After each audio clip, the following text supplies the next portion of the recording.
Pangungunahan ng Department of Budget and Management ang bloodletting program sa Makati City ngayong araw. Si Vel Custodio sa detalye live. Vel?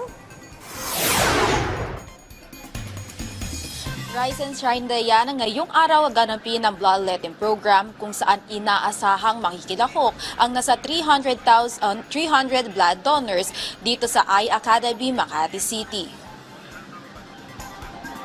Pangungunahan ng Dugong Buhay Movement ang Joint Bloodletting Program na target makapangolekta ng dugo mula sa blood donors para sa karagdagang supply ng mga nangangailangang ito. Pangungunahan ng Dugong Buhay founder at Department of Budget and Management Secretary Amena Pangandaman na programa, katuwang ang Philippine Coast Guard sa pangunguna ni Admiral Ronnie Hilgavan, Philippine National Police, Philippine Red Cross at I-Academy.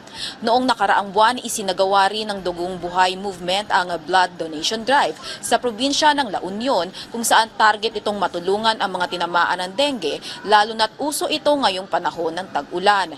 Base sa tala ng Department of Health noong Oktubre, umabot na sa halos 270,000 na tinamaan ng dengue ngayong taon, na mas mataas ng 82% kung ikukumpara noong nakaraang taon sa parehong buwan.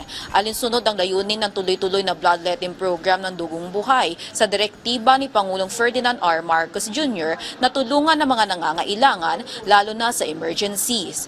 Nakapaloob din ito sa Republic Act No. 7719 o ang National Blood Services Act of 1994 na nagpo-promote ng voluntary blood donation para sa sapat at ligtas na blood na supply ng dugo.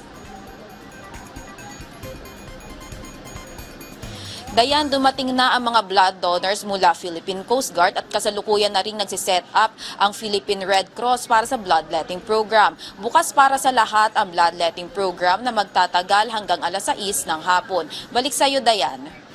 Maraming salamat, Vel Custodio.